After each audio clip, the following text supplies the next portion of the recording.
Magandang umaga sa inyo mga kapatid. Ang problema ay hindi ko makita yung aking laptop. Saan napunta? Parang naiwan yata dyan yung laptop ko. Nasa bag pa yata. Pwede bang pakidala lang dito? Tayo po ay talagang... Pakidala na lang yung bag ko rito kung nandiyan. Tayo po ay talagang patuloy na tumatanda at nakakalimot na.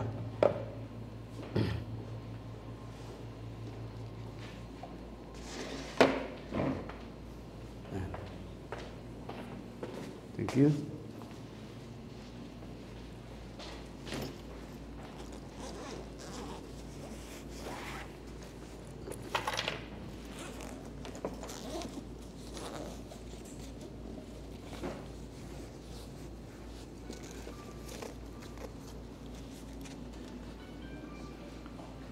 Praise the Lord. Mas malimutin pa pala kay Brother Jolie. Hindi naman hamak na malayo ang aming edad. Pero tayo po ay nagiging malimutin na. But anyway, sabi ng Bible ay huwag niyong kalimutan ang pagkakatipon. Lalo kung namamalas na ninyo yung mga araw ng pagbabalik ng ating Panginoon. At ako ay nagpapasalamat po sa inyong lahat. Hopefully ay hindi tumagilid yung barko dahil dito ay dalawa lang ang laman. At anyway, okay lang yan mga kapatid. At least sa inyo ako lagi nakatingin. Diba? At hindi yan. Yung mismong Solomon Temple ang pakihanap mo.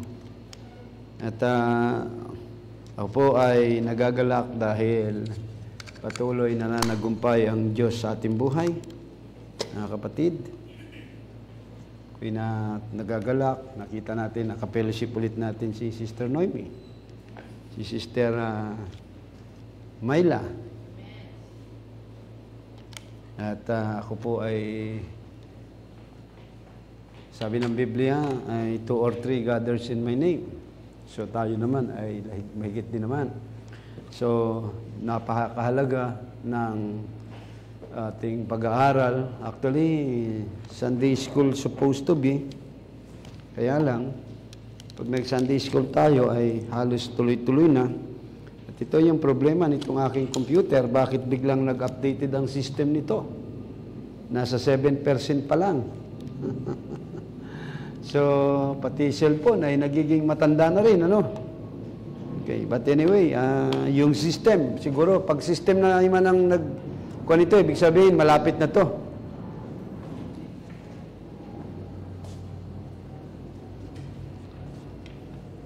Kaya katulad nung nakaraang gawain natin, mga kapatid, ay dinala ko na ito dahil yun yung ating nagiging problem dito sa aking ginagamit na laptop. More than 10 years na rin kasi itong aking laptop na ito. Siguro, pinagpipray ko nga na makapagpalit na ako ng panibago. At gusto ko yung may prutas na kinagatan. Yun ang gusto kong maipalit lalang pambili. Pero ibibigay ng ating Panginoon Diyos sa mga bagay na yun. At katulad ng mga trial suffering ni Sister Marjorie, lahat po tayo ay nakakaranas ng suffering. Do you remember na yung topic ko last service natin about sa hindi ininom na suka ng ating Panginoon si Kristo, yung nandun siya sa Calvary, tapos inaabot sa kanya yung suka. At it's a mercy ng mga sundalo ng Romano dahil ang ipako ka sa krus ay unti-unting kamatayan yan. At para lamang po maibsan yung kanyang sakit na nararamdaman ay ang ginawa ng mga sundalo dahil naaawa rin marahil ay binigyan po siya ng suka. Pero ang mga bagay na ito ay tinanggihan ng ating Panginoon Kristo na gusto niya ay ang kabuuan ng programa ng Ama ang kanyang maranasan. Gusto niya na ma-experience niya lahat kung ano, the full unleash of the wrath of God. yun po ang gusto ng ating Panginoon. Ayaw niya na merong bahagi, yung hindi niya ma-experience lahat. Okay. Ano ba yung aking topic ngayon, mga kapatid?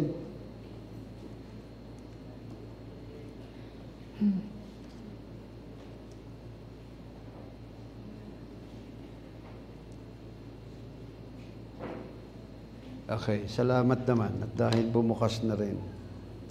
But anyway, so, nung ang ating Panginoong Jesucristo po ay na-experience niya yung hirap na nanduro siya sa Calvary, nakapako. Remember, mga kapatid, na ang ikaw, actually, ang nag-umpisa ng pagpapako sa krus, mga Persian.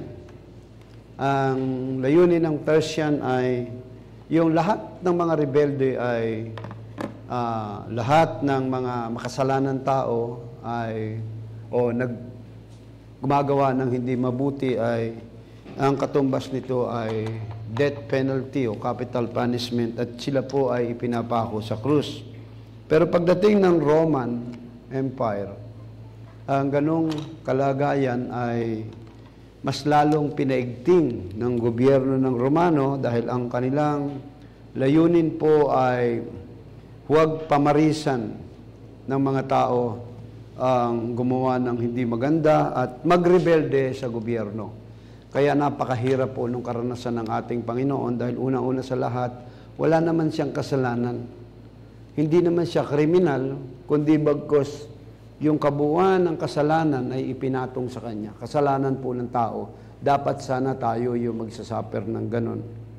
Kaya kung meron po kayong nararanasang suffering, yung ganyang problema, mga kapatid, ang utos ng Bible, magagala kayo. Dahil sa Philippians chapter 3, verse 10 up to 14, sabi ni Pablo ay gusto ko maging bahagi ng kahirapang dinaanan ng Panginoong Jesucristo. Kaya kung may mga sufferings kayo, sabi ng James chapter 1 verse 2, magagala kayo kasi nagiging bahagi kayo. Supposed to be, hindi lang ganyan ang mararanasan natin.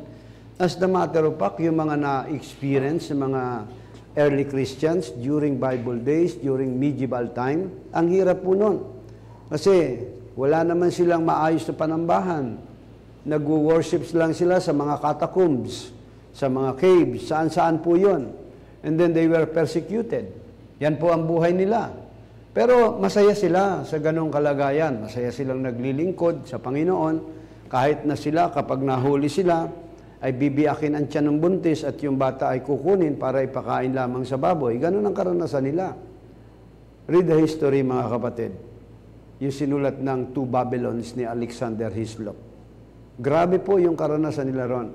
Pero masaya sila ron dahil ang mga babae, kapag nahuli sila, isasabit sa alkitran yung kanilang buhok, and then isasabit sa kahoy, and then sisilaban sila ng buhay, at sila ay umaawit sila sa Panginoon. Sabi nila, Maranatha, come quickly.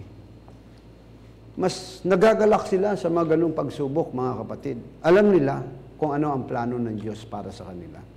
Alam nila na yung kamatayan na yon ang pinakang shortcut na daan upang matapos na yung kanilang kahirapan dito at sila ay manumbalik na sa Panginoon.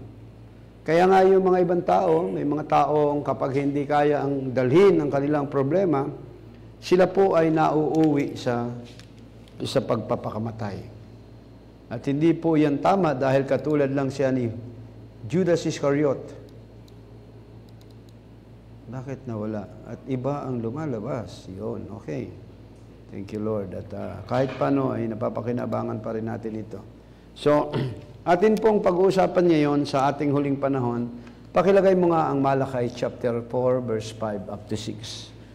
Pag-uusapan natin ito kasi ang ating dinidiscuss sa Sunday School ay about sa pagtatalakay ng 7 iglesia ng kapanahunan, ipinapanumbalik natin at i-detail natin yung mga bagay na hindi natin na pag-aralan nun at then ngayon natin tinatalakay. Kasi napakalawak po ng mensahe ng propeta sa ating huling kapanahunan. Napakalawak ng mensahe ng ating Panginoon Diyos. Ang sabi riyan, Behold, I will send you Elijah the prophet before the coming of the great and dreadful day of the Lord. And he turned the hearts of the children to the fathers and the fathers to the children, and the children to the fathers, lest I come with a curse. Susuguin ko sa inyo si Elias na propeta bago dumating ang dakila at kakilakilabot na kaarawan ng Panginoon. At pagbabalikin loob niya ang puso ng mga ama sa anak at ang puso ng mga anak sa kanilang mga magulang, baka ako'y dumating at saktan ko ang lupa ng sumpa. Pagpalain ng Diyos ang pagkakabasa sa kanyang banal na salita. Bakit kailangang suguin si Elias? Ang ibig sabihin ng Elijah o Elias is restorer. So, ibig sabihin, first time na sinugo si Elias o Elias ay nasa panahon ng apostasy ang bayang Israel. Sila ay sumasamba sa Diyos-Diyosan at dito ay sinugo si Elias na propeta at nakipag-battle siya doon sa Mount Carmel sa mga Diyos-Diyosan o sa mga prophet ni Baal o ni yung babaeng si Jezebel. Una niyang inaasikaso ay altar kaagad para ma-restore ang kanilang relationship sa ating Panginoon. At bakit kailangang suguin si Elijah sa ating huling panahon? Mga kapatid, may dumating, ang iglesia ng ating Panginoon ay dumaan muli sa tinatawag na apostasy o yung pagsamba sa hindi na tunay na Diyos. Kaya nga, yan po ang dahilan kung bakit sinugo ng Diyos.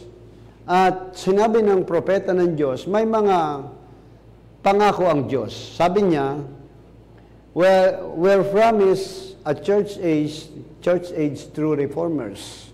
Nangako ang Diyos sa pamamagitan, sa panahon ng Iglesia ng Kapanahunan, may mga reformer na susuguin ang ating Panginoon Diyos.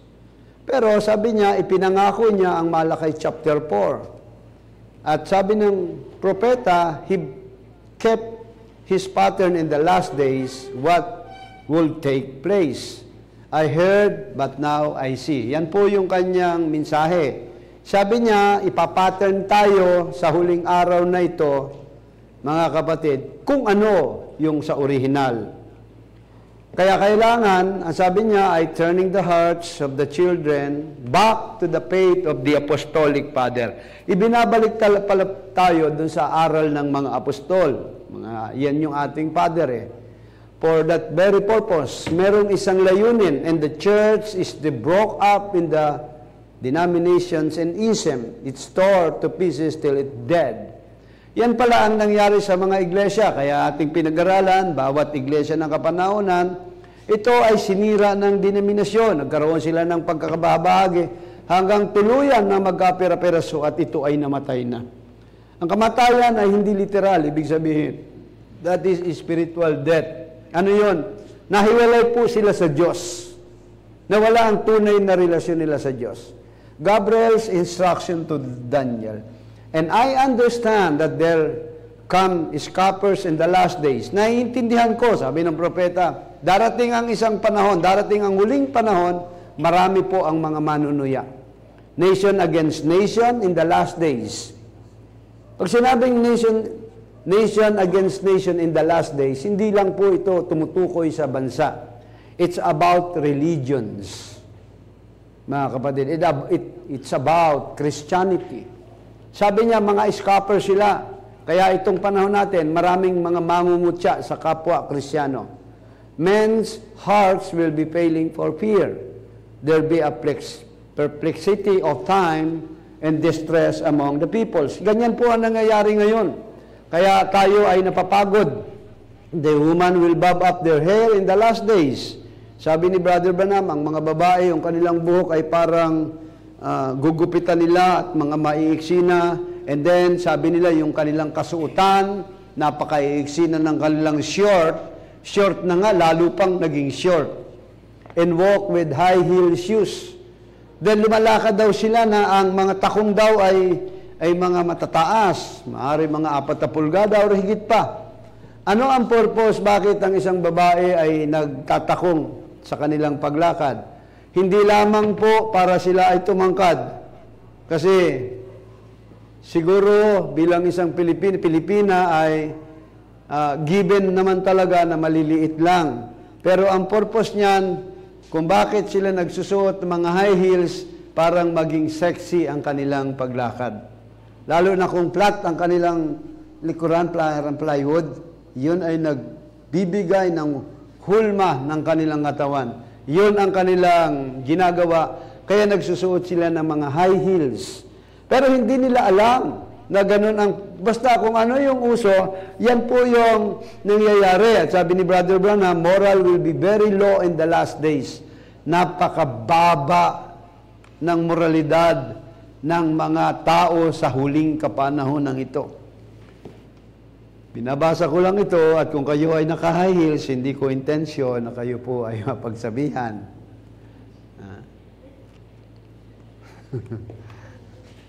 They wear short clothes and walk with high heel shoes. Moral will be very low in the last days. Sabi ni Brother Branham, preachers will be false shepherds in the last days. Yung mga mangangaral daw ay mga hindi totoong tupa o pastor sa huling panahon ito. Bakit? That will compromise and will not feed the people of the Word of God. Makukompromiso sila at hindi nila papakainin ng kanilang miyembro ng tunay na pagkain ng salita ng Diyos. But will go after the creeds and the things instead. Ano ipapakain nila? Kung ano yung kredo ng kanilang relihiyon. Hindi ang pure na Word of God. So, isipin mo na lamang na sa ating panahon, ang iglesia ng Laodicea, diyan dumating ang mensahidor, ang Malakay chapter 4. Ano ang nasa hapagkainan nila? Ang sabi ng propetang si Isaiah ay puro suka ang kanilang nasa hapagkainan. Isipin mo na lamang kung literal na pagkain na ihahandog sa iyo ay panis, ano ang magagawa mo? Pero kapag gutom na gutom ka, mga kapatid, kahit na medyo panis pa, pwede na yan, initin mo na lamang ulit. Ano ang nangyayari? Pag pumasok sa tiyan, nagkakaroon ng problema. Kaya ang sabi ng Biblia, sabi ni Kristo, I will spew thee out of thy mouth, of my mouth. Isusuka kita ng aking bibig. Sabi ni Brother Branham, but I understand there will be a voice come in the last days. Meron daw tinig na darating sa huling panahon, crying out in the wilderness, calling the people back to the original message, back to the things of God. I understand by the book those things will take place. Darating ang panahon, sabi ng propeta, in the last days, ito yon. Meron daw sisigaw sa ilang. At ibabanong-balik ang tao sa original na mensahe. Ibabalik niya sa mga bagay ng Diyos. At maiintindihan niya kung ano ang nakasulat doon sa aklat. 70 weeks of Daniel, aren't you glad? Di ba kayo masaya? Back to the message, brother. Back to the original, back to the Pentecost, back to real blessing.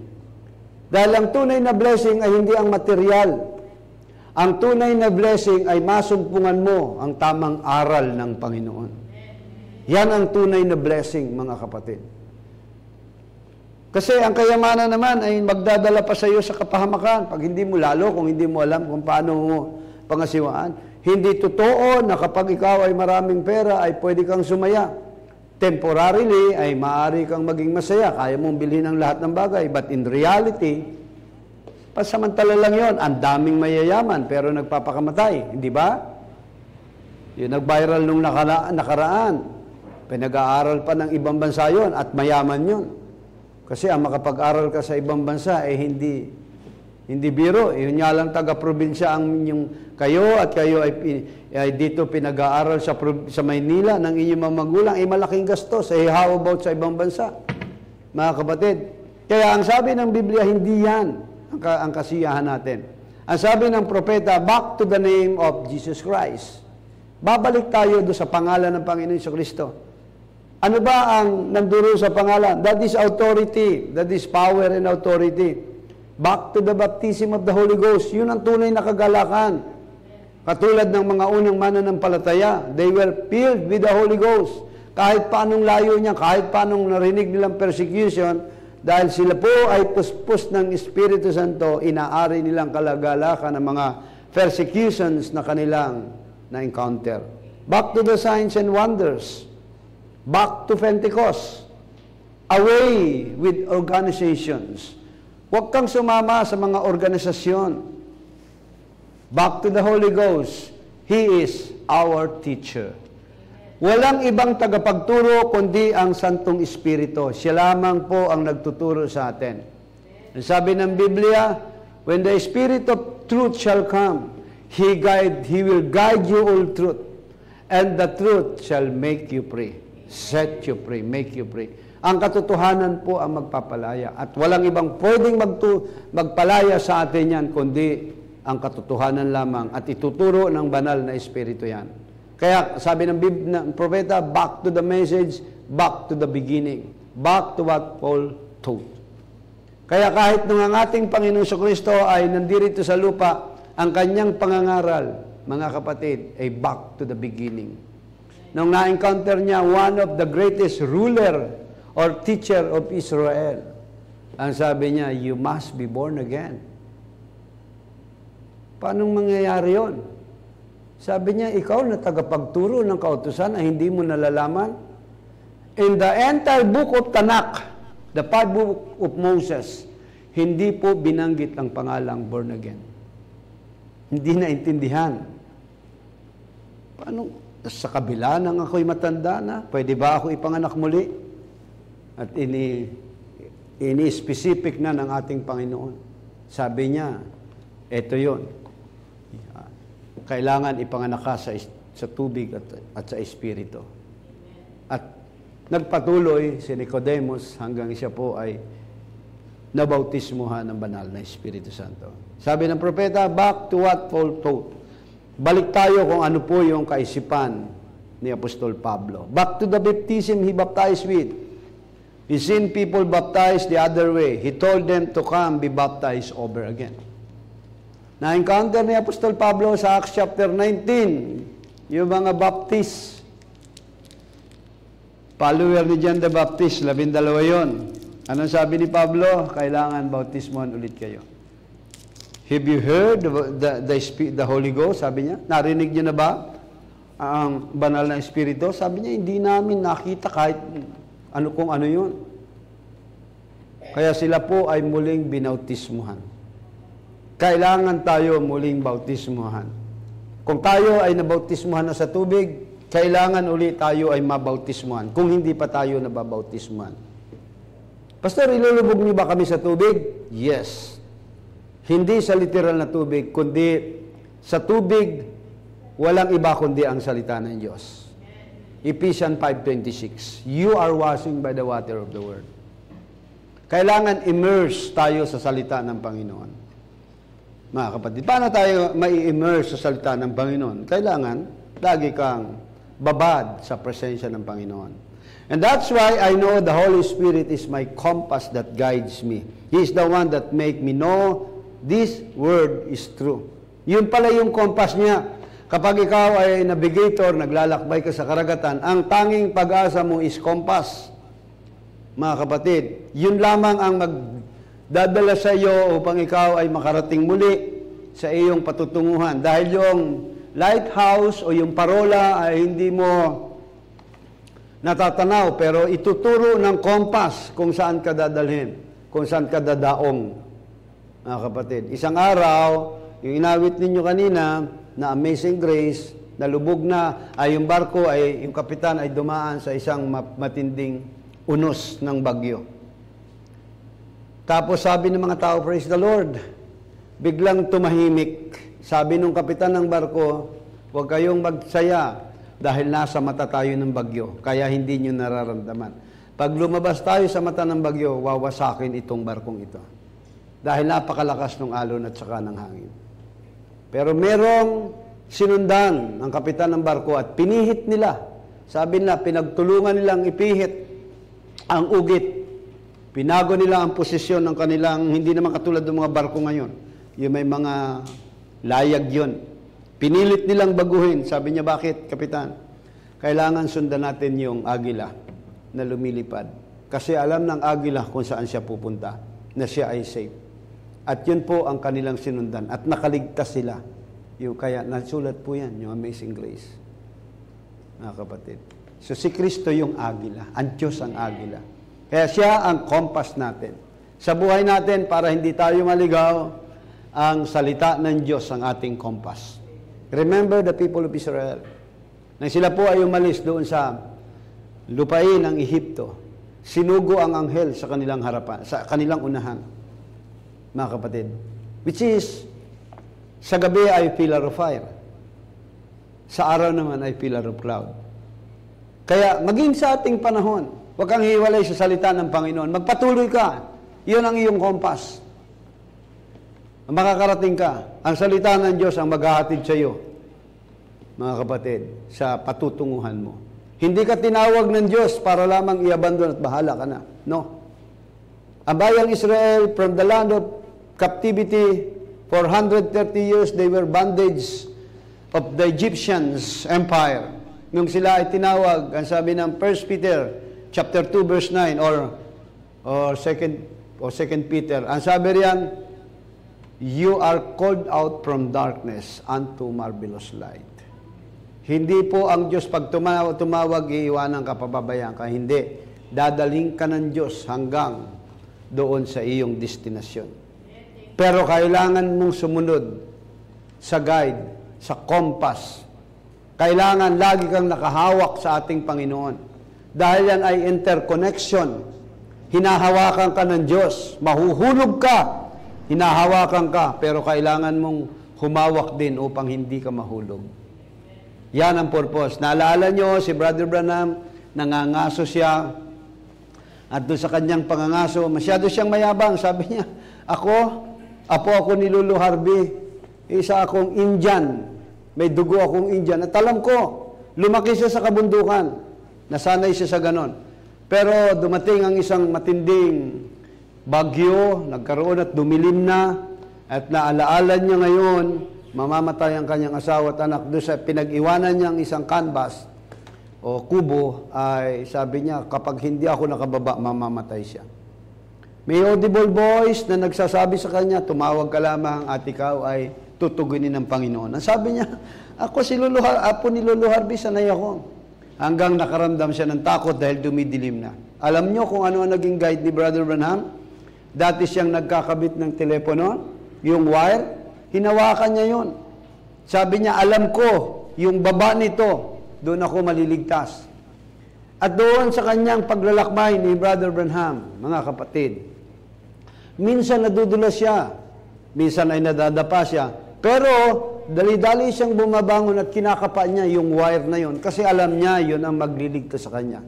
Sa buhay natin, hindi naman smooth ang ating journey spiritual. Minsan kayo po ay natatalisod, minsan tayo ay nadadapa. Pero kailangan bumangon kayo at hanapin niyo yung wire, walang iba kundi ang ating Panginoon Jesucristo, upang maging kompas mo, upang maging guide mo sa iyong paglalakbay.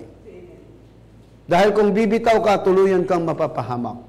Sabi ni Brother Branham, He is my absolute. He is my sunshine. He is my life. He is my anchor. When troubles are on, kapag meron ng problema, He is my north star. When I'm lost, the Holy Spirit is my compass that guide me back to the place.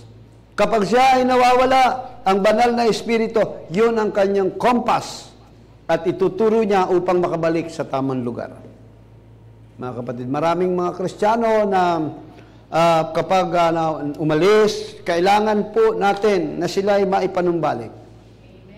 Sabi ng Malakay chapter 4, dahil ito po ay huling propesiya ng lumang tipan. Behold, I will send you Elijah the prophet before the coming of the great and dreadful day of the Lord. And he shall turn the hearts of the fathers to the children, and the heart of the children to their fathers, lest I come and smite with the earth with a curse. Yan po, yan ang huling propesiya. Kaya ang pinakang main theme ng propesiyang ito is about the heart of man. The heart of man. Puso ng tao. Sa Old Testament ay punong-puno ng mga propesiya patungkol po sa darating na Misaya at tutubusin ang bayan ng Diyos. But remember, dalawa po ang unawa nila sa propesiyang darating. Ang alam nilang Misayang darating, about sa Misaya na Misayang darating, dalawa po ang unawa nila. Ang Misaya na darating mga kapatid, na mag-redeem sa kanila, tutubos sa kanila, ay hindi katulad ng unawa natin. Dahil ang unawa natin, ang misayang darating, kinakailangan muna siyang magbata ng kahirapan. At yan ang sinabi ng ating Panginoong Kristo. Kailangan niyang mag-suffer, mga kapatid. Hindi ganon ang unawa ng mga Hudyo. Kaya sila'y binulag ng Diyos. Kasama na nila ang Misaya. Nandoon ang hinihintay nilang pagbaba ng Shekinah glory of God. Hindi nila na-recognize. Dahil kailangan, sabi ni Kristo, kinakailangan magbata muna ang anak ng tao at mamatay, at pagkalipas ng 3 araw, siya ay mabubuhay. Hindi po nila napag-unawa yan. Kaya hanggang ngayon, patuloy nilang hinihintay ang Misaya na tutubos sa kanila. And the reason, pag-alis ng nobya ng ating Panginoong Kristo, darating po ang mensahe para sa Hintil, sa Hudyo, I mean. At, thank you. Meron pong 2 mga ngaral with the anointing of Moses and Elijah. Mga kapatid, ipakikilala nila yung long-awaited Messiah na kanilang hinintay. Yun ang kanilang ipinapako sa krus. At pag binasa nyo ang Zechariah chapter 13, iiyak sila. Dahil magtatanong sila, kaibigan, saan galing ang sugat sa iyong palad? Sabi niya, saan po galing ang sugat sa iyong palad? Ano ang isasagot sa kanila ng Panginoon? Sa bahay ng aking mga kaibigan. Kaya nandun pa rin yung sugat na yun, butas sa kanyang palad. Marirealize nila, ito pala yung hinihintay ng mga namin, na matagal naming hinintay, ay ipinapako pala namin sa krus. Iiyak sila doon. Alam mo yung pag-iyak nila, ang sabi ng Zechariah chapter 13, katulad ng namatayan ng panganay. Ganun po. Paano ba ang pag-iyak nila nung mamatay ang panganay doon sa Ehipto? Ganun daw po yan, mga kapatid. Kaya naway hindi na natin ma-experience yun, mga bagay na yun. Dahil napakahirap yun. Kaya sabi rito, the main theme of this prophecy is the heart of man. The Old Testament is filled with the prophecies about the coming of the Messiah to redeem God's people. Tinatawag natin itong mabuting balita o ebanghelyo, gospel. It is by this gospel that the word of God is to be engraved unto heart of man. Unto heart of man. Iuukit pala itong ebanghelyong ito sa puso ng tao. Hindi ba yan ang sinabi ng Roman chapter 2, chapter 1, na iuukit ko sa puso ninyo? Sa Ezekiel chapter 36 verse 26, supposed to be sila yung unang na born again, pero ni-reject nila. Ano ang sabi ng Panginoon? I will put out my spirit upon you. And I will give you a new heart. I-engrave doon sa puso natin ang salita ng Panginoon para hindi na natin malimutan ang kanyang mga kautusan. Mga kapatid, bibigyan, ilalagay niya ang kanyang espiritu sa loob natin. Doon po yun sa kaluluwa natin. Itatatak, nakatatak ngayon sa puso mo ang salita ng Panginoon. Kaya nga, ang sabi ng apostol na si Pablo sa 2 Korinto chapter 11, chapter 3, verse 3. Mga kapatid, 2 Corinthians chapter 3, verse 3. For as much as ye are manifestly declared to be the epistles of Christ, ministered by us, written not with ink, but with the Spirit of the living God, not in the tables of stone, but in blessed tables of the heart. Tayo raw ay sulat ng ating Panginoong Kristo. Sabi ni Pablo, pinangangasiwaan namin kayo. Hindi isinulat ng tinta, kundi ng Espiritu Santo, ng Diyos na buhay. Hindi sa mga tapyas na bato na panahon ni Moses, kundi sa tapyas ng pusong laman. Kung sa panahon ni Moses ay isinulat ng kanyang kamay, mga kapatid, dahil sinira niya yung ibinigay na 10 Commandments sa kanya, binasag niya, binato niya rin sa mga kababayan niyang pasaway. Ngayon, pinagawa ulit, pinaakyat ulit siya, sinulat sa pamamagitan ng kanyang daliri, doon sa tapyas na bato ang kautusan ni Moses, ang kautusan ng Diyos. Pero sa panahon natin, mga kapatid, isinusulat na ang salita ng Diyos sa puso natin. Ini-engrave na yan, mga kapatid. And the reason, we are a living epistles of God na binabasa ng sanlibutan ito. Kung wala silang Biblia, pag nakita ka, nakikita sa iyo si Kristo. Kasi ikaw na yung buhay na salita ng Diyos. Naiukit na yan sa puso mo.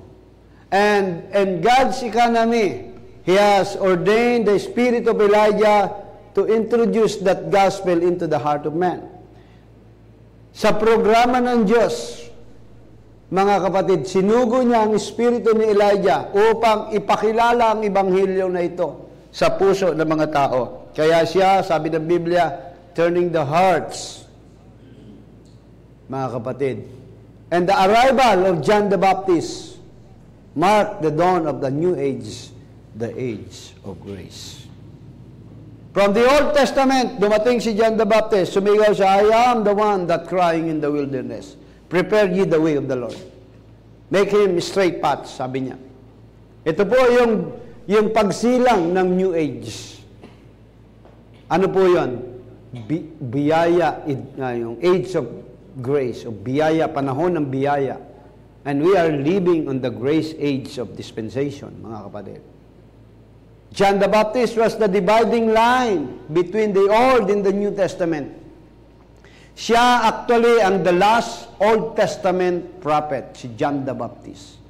Hindi si Malakay. Si Malakay ang last writing prophet ng Old Testament. Pero si John the Baptist, last preaching prophet. At siya ang nag-introduce from the Old Testament patungo sa New Testament. Kaya sa panahon ni John the Baptist lamang po naganap ang baptism of water. Siya po ang nag-introduce nito. Bakit? In the Old Testament, lahat ng maglilingkod doon sa templo, hinuhugasan muna yung kanilang paa. Lahat ng ihahandog na hayop, may lababo ron, hinuhugasan po yun. Tapos susunugin yun. Kaya huwag kayong magtaka dahil kayo po ay handog sa Panginoon. Tayo ang tunay na handog sa Panginoon. Bago tayo nihandog, hinuhugasan tayo. Sa pamamagitan ng bautismo sa pangalan ng Panginoon Jesucristo.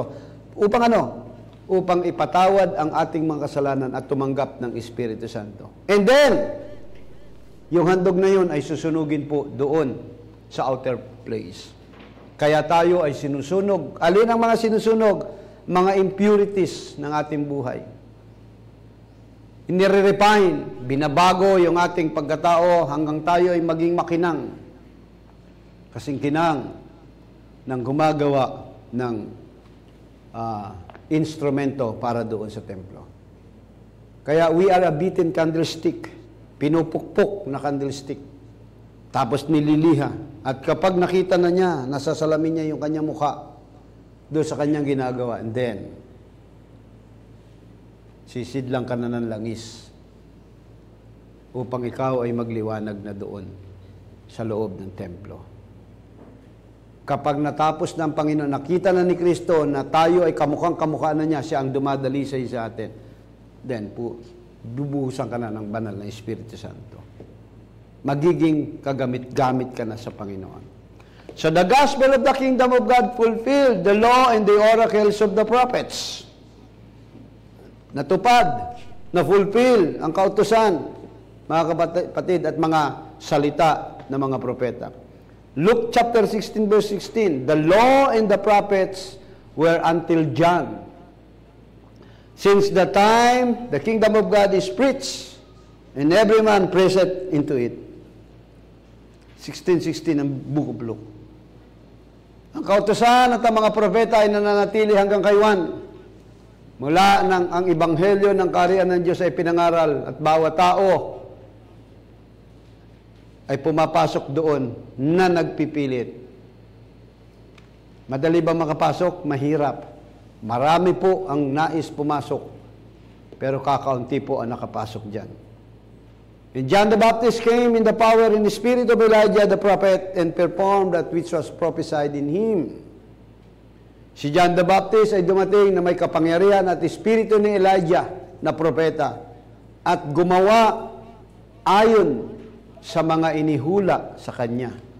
Luke chapter 1 verse 17, and he shall go before him in the spirit and power of Elias, to turn the hearts of the father to the children and the disobedient to the wisdom of the just, to make ready a people prepared for the Lord. Yan po yung ginawa niya. His ministry was prepared the way for the Lord. Yan po ang trabaho ng Elijah. Ikatlong Elijah, which is John the Baptist. Ihanda ang daan ng Panginoon. His message was a call for repentance. Kaya sabi niya, magsisi kayo, for the kingdom of heaven is at hand. Na ngayon ay nakalagay na ang palakol, nakaumang na ang palakol sa ugat upang ito ay putulin. Yan ang mensahe niya, message of repentance ni John the Baptist. Para ano? Ihanda. Sabi niya, papatagin niya ang kanyang daraanan. Siya ang nag-ayos. Siya ang naglagay ng red carpet na dadaanan ng ating Panginoong Jesucristo. But unfortunately, hindi red carpet ang dinaanan ng Panginoon. Pero siya ang nag-ayos niya. At sa pagbabalik ng ating Panginoong Jesucristo sa huling panahong ito, merong John the Baptist Spirit o Elijah Spirit na naghanda ng daraanan sa pagbabalik ng ating Panginoon, which is our prophet in the last age. Si Brother Branham yan, mga kapatid. Inihanda yung ating daraanan. Ano ibig sabihin? Inihanda na yung ating relasyon sa Diyos. Kaya sabi ng Biblia, repent. Repent and be baptized. John not only preached, hindi lang nangaral ng mabuting balita si John the Baptist tungkol sa kaharian ng Diyos at sa bayan ng Israel, sa mga anak ni Israel. He also condemned the religious system in his days. Hindi lang siya basta nangaral. Kinondena niya ang mga maling sistema ng relihiyon sa kanyang kapanahunan. In so doing, he hoped to cause the hearts of the religious father to turn from their tradition to the faith of the gospel believers. Mga kapatid, nirebuke niya ang mga sistema na yon. There is no clear record in the scripture of the number of the religious fathers whose heart were turned to the faith of God's newborn children who believed John the Baptist's message of repentance and the coming Messiah. Wala naman talaga eh. Hindi mo alam yung bilang ng mga tatay, yung mga fathers na naipanumbalik. Pero meron. Wala lang malinaw na record kung ilan po sila. Unlike yung 120 disciples. Excuse me. Pero may mga nasulat, may mga ebidensya na katulad ni Nicodemus, si Saul na later on ay pinangalan ng Paul, and si Gamaliel.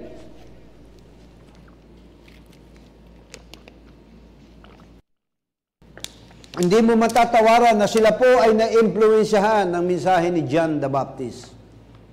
And the convert of John the Baptist were children of the faith of the gospel. Sila yung mga anak, yung mga na-convert na yon. Pero ngayon, hindi na sila anak. Sila na yung fathers, mga kapatid. Though only two were specifically mentioned to have turned from the John to become the disciple of the Lamb of God upon the proclamation, John chapter 1, verse 35 up to 37, undoubtedly, the 12 disciples of Jesus were either disciples of John or followers of his message, and that all them was definitely baptized by him in the water unto repentance. Yung 12 apostol pala ng Panginoon, naging followers din ng mensahe ni John the Baptist. And the reason sila rin ay binautismuhan sa tubig ng pagsisisi. And the disciple of Jesus Christ were later ordained apostles. They became the spiritual fathers of the faith. Sila na ngayon na naging spiritual fathers. They were foundation of the church. Sila ang pundasyon ng iglesia. Pero sila ay dating children nang maniwala sila sa mensahe ni John. Newborn. Pag sinabing children is a newborn. So ang mga apostol na ito, sila po ang naging pundasyon ng iglesia. Ephesians chapter 2, verse 20. And are built upon the foundation of the apostles and prophets, Jesus Christ Himself being the chief cornerstone. Ano raw? Naitayo. Ephesians 2:20. Naitayo. Mga kapatid, ang iglesia sa pamamagitan sa ibabaw ng kinasasaligan ng mga apostol at mga propeta. Anong ibig sabihin po niyan?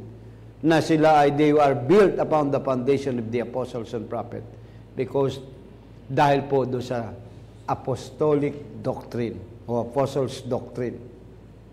Sila ang naglatag ng pundasyon. Sila ang nangaral. Sina Pablo, sina Pedro, itinayo nila ang iglesia sa pamamagitan ng aral ng ating Panginoong Jesucristo. Alas 11 na yun, pagka ganun. Tama nga. Na bago pa lamang ako nag-uumpisa. So, ganun po ang iglesia. Itinayo sa aral ng mga apostol. Pero pagtakbo ng panahon, nagbago yan.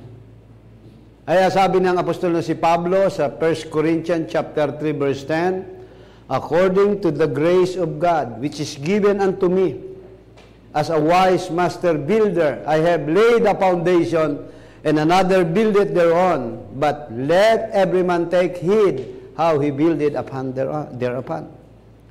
Ayon sa biyaya ng Diyos, ibinigay sa akin na tulad ng matalinong tagapagtayo, ay inilagay ko ang pinagsasaligan. Bakit ganon kalakas ang loob ng apostol na si Pablo? Bakit hindi sinabi ni Peter, ni James, bakit? Kasama ka ba namin sa original, Pablo, para sabihin mo na ikaw ang wise master builder, ikaw ang naglatag ng pundasyon? Ano po ang tinutukoy ng apostol na si Pablo? Siya ang naglatag ng pundasyon ng pananampalataya patungkol po sa Gentile nation. Si Apostol Pablo po yan. Kaya sabi niya, according to the grace of God, which is given unto me as a wise master builder, I have laid the foundation. Kaya sabi niya, sino man ang magtatayo sa ibabaw nito, ingatan ng bawat tao kung paano ang pagtatayo. Nakalatag na ang pundasyon. Si Kristo mismo yan. Siya ang mismong pundasyon, ang ating Panginoong Jesucristo. Yan ang inilatag ng mga apostol. Ang pananampalataya kay Kristo. Kaya ano ang pangangaral ni Pablo? Death, burial, and resurrection. Yan po ang kanyang pinangaral. Sa Hebrews chapter 11 verse 10, For he looked for a city which had foundations, whose builder and maker is God. Yan ang hinanap ni Amang Abraham nung siya po ay umalis sa Ur ng Chaldeans. Genesis chapter 12, naglakbay siya na hindi alam kung saan ang pupuntahan yan, kundi sinunod niya lamang kung ano ang sinabi ng Diyos sa kanya. At yun ay kanyang sinampalatayanan at ibinilang na katwiran ng Diyos sa kanya ang pagsampalataya niyang ito. He was looked for the city whose maker and builder is God. Nasumpungan ba ni Abraham? By vision, nakita niya. Kaya nga ang sabi ng Panginoong Jesucristo, nagalak ang inyong amang si Abraham nang makita ang aking mga araw. Kasi by vision, alam niya na mapupulpil na dahil hinihintay ang pundasyon na siyang nireject ng bayang Israel. Walang iba kundi ang ating Panginoong Jesucristo. Kaya nung makita ito ni John the Beloved sa Revelation chapter 21 verse 14, in the wall of the city had 12 foundations, and then the names of the 12 apostles of the Lamb. Nung nakita ni John isang syudad na 12 pundasyon. At yun ay, and in them, the names of the 12 apostles of the Lamb. Sino po yung 12 pundasyong ito? Ito yung 12 apostles of the Lamb. Sina Peter, sina Paul, lahat po ng 12 apostol. Nandoon ang kanilang pangalan. Sila ang pundasyon. Sila po ang pundador ng pananampalataya, ng unang mananampalataya, ng unang iglesia. Sila ang original. Walang ibang pundador, kundi sila lamang po, mga kapatid. Subalit, sabi ng Biblia, the church began to grow. Lumago po yan. From 120 disciples, nagpatuloy ang paglago dito. But the enemy soon got into the field and sowed tares among the wheat. Nung lumalago na ito, ang kaaway dumating, nagtanim din doon sa bukirin ng panirang damo. Nicolaitanism appeared and controlled the believers. Ang Nicolaitan dumating, kinontrol ang mga believers. Nicolaitan to conquer. Sa panahon nila, ang mga conqueror, ang mga Nicolaitanism ay mga ordinaryong mananampalataya. Unlike ngayon. Pero nangyayari yan. Kung kayo po ay nanggaling sa iba't ibang pangkating pananampalataya, galing ka sa Baptist or what? Kapag nangaral ang isang pastor na mabigat na pangungusap, hindi sila nag-agree, susulat sila. Palitan nyo yung pastor dito sa Kainta kung gusto ninyong may umatin pa sa susunod na linggo rito. That is a Nicolaitanism. Kinokontrol nila. Dahil noon ay mga panahon ng mahihirap lang, may nagkukontribute ng mga mayayamang miyembro, hindi na nasasaway ng pastor. Dahil meron silang magandang panambahan na. Si Mayor, alangan namang hulihin sila ng mga pulis. Nandun si Mayor, nasimba, di ba? Hindi sila mahuli. Yan ang pagdating ng Nicolaitanism sa loob ng iglesia. Yung mga puspos ng Espiritu Santo, nagkakaroon na ng grievances. Mga kapatid. Unti-unti sila ay paalisin. Nakukontrol na sila. Matthew chapter 13, verse 24. Another parable put he forth unto them, saying, the kingdom of heaven is likened unto a man which sow good seed in his field. But while men slept, his enemy came and sowed tares among the wheat and went his way. Pagkatapos ng ang mga apostol ay nangatulog o nangamatay na, dumating ang panirang damo at dumating ang kaaway at nagtanim ng panirang damo among the wheat. At pagkatapos ay umalis na siya. Magkamukha po yan, mga kapatid. Kaya sabi nun, gusto mo ba, Panginoon, bunutin na namin? Huwag. Hintayin nyo ang panahon ng mahinog at ang panahon ng pag-ani. Susuguin ko ang mga anghel upang ito ay tipunin at ilagay upang sunugin. Datapat ang mga trigo ay paiipon ko at ilalagay sa bangan. At yan po ang pinakamahabang parable na mababasa ninyo sa Biblia. Dahil nag-start ito ng Smyrna Church hanggang sa ating panahon ang fulfillment niyan. By and by, the church grow weaker. Lumalago nga ang iglesia pero nagiging mahina. Man-made doctrines. Andyan ang mga aral ng tao. Creeds and dogmas were introduced. Mga kapatid, unti-unti pinapasok na yung mga credo nila. Pag sinabing credo, mga kapatid, pag nag-ngaral yung pastor, kailangan nyo ng masunod. Kailangan lahat. Lahat kayo ay magre-report sa akin, or else. Yan po ay credo. Nicolaitan yan. Merong church na kung kilala niyan. Nakasimba na ako dati noon dun. Ganon yan. Yan po ay credo. Yan ay Nicolaitanism, mga kapatid. Dogmatic. Ini-introduce, sabi rito, creeds and dogmas were introduced in the Holy Spirit was ousted from the church. Unti-unti, tinataboy nila ang banal na espiritu palabas ng iglesia. Sa atin bilang mananampalataya, mga kapatid, huwag nawang mangyari sa atin, the left has first love. Iniwan natin ang unang pag-ibig. Ano yon? Piniwan ang salita ng Diyos, pagmamahal natin sa salita ng Diyos. Unti-unti, ang Espiritu Santo aalis. And the reason, pagdating ng Laodicean Church, wala na sa loob ng Iglesia si Kristo, kumakatok na lamang ang ating Panginoon. At ang sino man magbukas. Hindi po biglaan ang pagpapaalis ng Espiritu Santo. Unti-unti, gradually, mga kapatid. Kaya ang pagpapanumbalik ng aral sa ating kapanahunan, gradual din naman na ipinapanumbalik ng Diyos. Kaya sa umpisa, manghihina ka sa pag-attend ng mga gawain unti-unti, huwag kang pumayag, uumugin ka ng kaaway. kapag nangyari ang mga bagay na yan. Isang linggo, susunod na linggo, hanggang tuluyan ng masanay ka. Contend your faith that was delivered unto the saints. Christianity has since become a formal and religious order. Naging formal na sila. Formal, religious, meron na silang mga programa sa loob ng iglesia na hindi naman programa ng Diyos. Ang pastor, kailangan ay nag-aral ng Bible School. Kaya nga, sa denominasyon, hindi ka pwede magpastor kung hindi ka nag-aral ng Bible School. Kailangan pag-aralin para sila ay maging pastor. At pag-graduate ay pastor na ang tawag doon. Kahit na wala pang miyembro, basta nakatapos ng Bible School, ang tawag sa kanila ay pastor. Nagiging formal ang gawain. Nagkakaroon na ng pagitan ang mga mananampalataya at ang mga lingkod ng Diyos.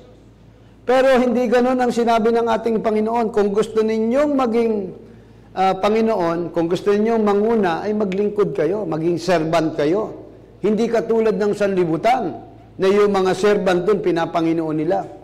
Sa atin po ay hindi ganoon. Kaya unti-unti naging formal na ang gawain.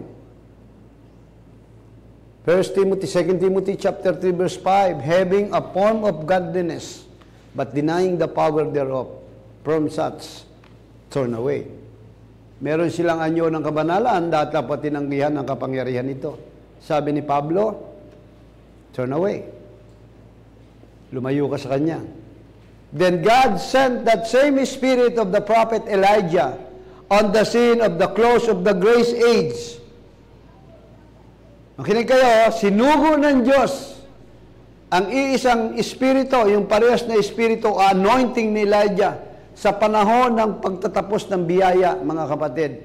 He had to, because He promised it. Pinangako ng Diyos yan. Ano ang pangako ng Diyos? Behold, I will send you Elijah the prophet before the coming in the dreadful day of the Lord. Sandali na ha, 5 minutes lang.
Verse 6, He shall turn the hearts of the fathers to the children and the heart of the children to their fathers, lest I come and smite with the earth with a curse.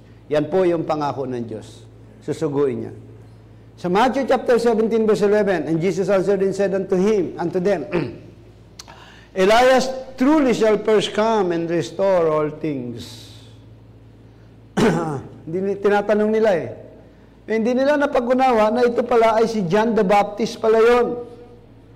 Susuguin si Elias at ipapanumbalik niya, isasauli niya ang lahat ng bagay. And we are living in the last days of the church age. The white robe of the bride of Christ is badly stained with the filthy man-made doctrines and traditions.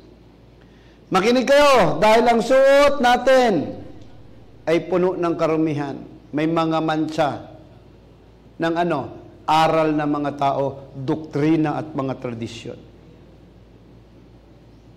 So to have a living bride fit for the rapture, God has to clean her up completely with the water of His Word. Ang mga buhay na nobya ng ating Panginoon na fit o kasama sa rapture, lilinisin muna ng Diyos completely sa pamamagitan ng tubig na may salita. Yan ang prosesong dinaanan ni Esther o ni Hadassah. 6 months of purification of meal, and then 6 months purification of yung mabango na inilalagay sa kanya. Pero dumaan siya ng mahirap na process. Ganyan tayo. Marami yung ating kasutan. Ang sabi ng Ephesians chapter 5 verse 26, you are washing by the water of the word, that He may present the church without wrinkle, without spot, without blemish, but a glorious church. Mga kapatid. So, yan yung reason kung bakit susuguin ang mensahidor sa ating panahon. Upang linisin ang ating kasuotan. Marumi yung kasuotan natin, isipin mo na lamang na ikakasal ka tapos ang dumi ng kasuotan mo. Dahil anuman ang aral ng tao is an abomination to God. It darkens His true light. Kung ang aral ng tao ay tinatanggap natin, karumal-dumal yan sa harapan ng Panginoon. Yung tunay na liwanag, unti-unti dumidilim. And the reason, doon sa 7 iglesia ng kapanahunan, sa iglesia ng Efeso, may kaunting dilim. Tapos lumalaki pagdating ng Smyrna, and then Pergamo, and then pagdating ng Laodicean Church, totally black out na yan, mga kapatid. Darkens His true light. Kasi punong-puno. Doon sa iglesia ng Efeso, Smyrna, Pergamo, Thyatira, Sardis, Philadelphia, lahat ng mga attributes ng iglesia na yon, lahat ng katangian na hindi umaayon sa Diyos, tinaglay ng iglesia ng Laodicea. And the reason, it darkens the true light. Kaya blackout na po yun. Kung bakit in-illustrate ng propeta ng Diyos yan. John chapter 5 verse 1. 1 John 1:5. This then is the message which we have heard of Him and declare unto you, that God is light, and in Him is no darkness at all. Wala palang kadiliman sa Panginoon, Dahil Siya ay liwanag. Kaya wala kang makikitang kadiliman sa Kanya. But in the absence of light, darkness set in.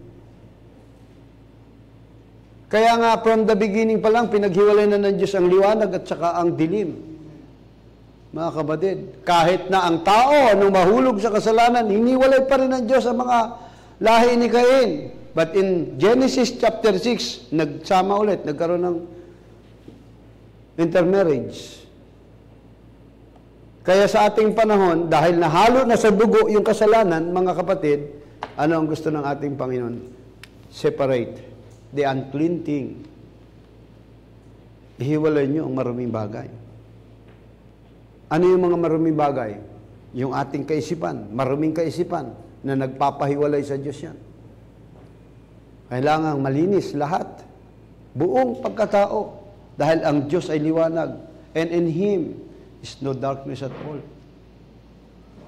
1 John chapter 1 verse 6, if we say that we have fellowship with Him in walk in darkness, we lie and do not the truth. Ano sabi niya? 1 John 1:6, kung sinasabing tayo ay may pakikisama kay Kristo, nagsisilakad tayo sa kadiliman, ay nangagbubulaan tayo at hindi nagsisigawa ng katotohanan. But if we are walk in the light, because He is in the light, we have fellowship with one another, and the blood of Jesus Christ, His Son, cleanseth us from all sin. We are walk in the light. Kung tayo patuloy na lumalakad sa liwanag, mga kapatid. Meron tayong pakikisama sa bawat isa. At ano ang nangyayari? Sa pamamagitan ng dugo ng ating Panginoong Jesucristo, nililinis tayo sa lahat ng ating kasalanan. Yan po ang nais kong ipakita sa inyo. Kailangan lagi ang constant fellowship. Kasi ang kasalanan, alam niyo, pagka hindi kayo, halimbawa, matagal kami hindi nagkikita ni Brother Julie. Later on, parang tatabangan na ako kay Brother Julie. Parang ayaw ko na rin siyang makapellowship eh. Normal yun, kasi yun ay tinatrabaho tayo ng kaaway. Pero pagka nagkita ulit kami ni Brother Julie, lahat ng aking, yung masamang pakiramdam ko kay Brother Julie, nagiging poging-pogi ulit sa tingin ko si Brother Julie, di ba? Kaya mahalaga po na lagi tayong may fellowship sa bawat isa. Na yung lahat, sabi niya, nililinis tayo sa lahat ng kasalanan. Sa anong kasalanan? Sa pag-iisip, sa salita at sa gawa. Because the greatest battle that we ever fought is in our mind. Sa isip natin ang pinakadakilang labanan. Kaya ang sabi ng Romans chapter 11 verse 3, chapter 12 verse 3, ano sabi niya? Be renewing your mind. Magbago kayo ng pag-iisip. And that the Spirit of Elijah came to restore the living bride back to the Word. Ang buhay na nobya ng Panginoong Jesucristo ibabalik sa salita. William Marion Branham was that a man anointed with the spirit of the prophet Elijah. He came to turn the hearts of the children to their fathers. We, who are truly born of the Spirit and the Word of God, are the spiritual children of God in this hour. Tayo pala yung tunay na ipinanganak sa Espiritu at sa salita ng Diyos. Tayo pala ang mga espiritual na anak ng Diyos sa mga oras na ito. Kapatid. And notice the difference between the praises, the heart of the fathers to the children and the heart of the children to their fathers. Mga kapatid, siguro hindi na natin i-discuss ng gusto yan. Okay.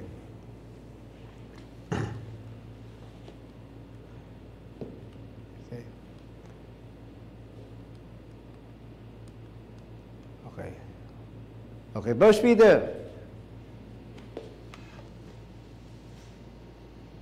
Anong ginawa nila? They lay the foundation for others to build on them. We do not and will not have the absolute until we come right back to the very faith that was once delivered to the saints. Only with the absolute can contain for the faith. Jude chapter 1 verse 3, and gave an answer to all who asked for the reason of our faith. Kaya pag may nagtatanong sa iyo ng pananampalataya, kailangan sagutin mo siya with meekness. Kailangan kaya mong ipaglaban yung pananampalataya mo. Tandaan mo, anuman ang pinanghahawakan mo, susubukan ka ng kaaway. Lahat ng bagay na tinatanggap mo, kailangan mong subukin. Pagka ikaw'y bumili ng bagong cellphone, alam naman, basta mo na lang bilhin. Testingin nga, baka hindi naman gumagana yan. Testingin mo muna. Bago ka bumili ng sasakyan, magro-road test ka muna para malaman mo kung okay ba ito, hindi ba ito, baka naman ito hindi tumagal. So yung pananampalataya ni Kristo na ibinigay sa atin, testingin yan. Kung karapat-dapat ka talagang mag-handle ng pananampalataya. Sabi ng Biblia, contend your faith that was delivered unto the saints. At paano itetest yung pananampalataya mo? Paano malalaman na genuine yung pananampalataya? By trials, difficulties in your lives. Dahil habang tinitest ang pananampalataya na nasa iyo, ano mangyayari sa iyo? Mas lalo kang kumikinang. Bakit? Nawawala yung impurities. Habang ikaw ay nilalagay sa hurno, sa apoy, nawawala ang mga impurities o yung alikabok sa tunay na ginto. The only thing na inilagay mo sa apoy, mga kapatid, lilipad yung mga abu, alipato, abu yun eh, impurities, mananatili yung ginto doon sa apoy. Pero ang purpose ng apoy na yun ay aalisin yung mga impurities mo, yung alikabok mo. Mawawala yun. Hanggang lumabas na. Sabi ni Job, chapter 33, verse 10, nalalaman ng Diyos ang aking nilalakaran. Pagkatapos ng mga bagay na ito, I comfort like a gold. Job 23, verse 10. Okay? Kaya, kailangan natin ipaglaban. 1 Peter chapter 3, verse 15. But sanctify the Lord God in your hearts. Pakabanalin nyo ang ating Panginoon Diyos sa inyong puso. And be ready always to give an answer to every man that asketh you a reason of the hope that is within you with meekness and fear. Ariin yung banal, si Kristo sa inyong puso. Laging handa sa pagsagot sa bawat tao na humingi sa inyo ng katuwiran. Kaya pag may nagtanong sa inyo, kailangan kaya nyo itong sagutin na may kaamuan na takot. Hindi pwedeng, katulad ng ibang rin, hindi, yung ministro namin ang bahala magpaliwanag. Kayo mismo. Kasi living word tayo. Halimbawa, nanghihina yung isang kapatid. Pwede kang magbigay ng inspirasyon sa kanya. Alam mo sis, alam kong kayang-kaya mo yan. Alam mo yung pinagdaanan ko, ganito, nagawa ko sa tulong ng Panginoon. Kayang-kaya mo yan. Lagi mong i-encourage ang iyong kapatid na nanghihina. Mga kapatid. Yan po ang sinasabi ng Biblia. I would like to call your attention to the difference between Christ, the foundation of the church, and the apostle, and the foundation of the church. Si Kristo yung pundasyon, di ba? Sabi ng Isaiah 28 verse 16, Therefore thus saith the Lord God, Behold, I lay in Zion for the foundation a stone, a tried stone, a precious cornerstone, a sure foundation, he that believeth shall not make haste. Yan yung inaawit natin, di ba? Inilatag ang pundasyon sa bayang Israel. Ipinakilala nila, he is the foundation stone. I lay in Zion a foundation stone. A tried stone, a precious cornerstone, as your foundation. Pero anong ginawa nila? Tinanggihan nila ang pundasyong ito. Sino ang tumanggi? Ang mga Pariseo, ang mga Saudiseo. The precious cornerstone is also the chief cornerstone or headstone of the pyramidal holy city, Jerusalem. Siya mismo yung pundasyon, siya rin ang capstone. Mga kapatid. Walang iba kundi ang ating Panginoon Jesucristo. He laid down His life as the foundation stone. Ibinigay niya yung kanyang buhay upang maitayo as a foundation stone for the church for nearly 2,000 years ago. Ganyan ang pundasyon ng iglesia. Ibinigay ni Kristo yung kanyang buhay upang maitayo ang iglesia. How about us? Karapat-dapat ba yung buhay natin? Are we worthy of the gospel of Christ that we receive? Para ipatong natin doon na ang binigay ni Kristo para maitayo ang pundasyon ay dugo niya mismo? Kaya meron yung mga nagtatay ng building na yung iba ay pinapatuluan ng dugo, di ba? Para raw matibay. O, ikasabihan yung mga tulay nung araw. O yung tulay ata sa inyo, lagyan ng kuwan, di ba? Para matibay.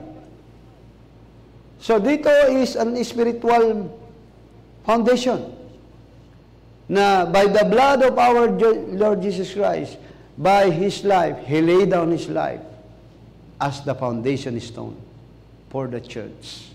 So sabi ni Pablo, mag-ingat kayo sa pagpapatong nito. Kaya meron tayong bahagi diyan. Yung buhay din natin para mailapat doon. Ibinibigay din natin ang ating buhay. 1 Peter chapter 2 verse 6, Wherefore also it is the contained in the scripture, Behold, I lay in a Zion a chief cornerstone, elect, precious, and he that believeth in Him shall not be confounded. Kinote ni Peter do sa Isaiah 28. Mga kapatid,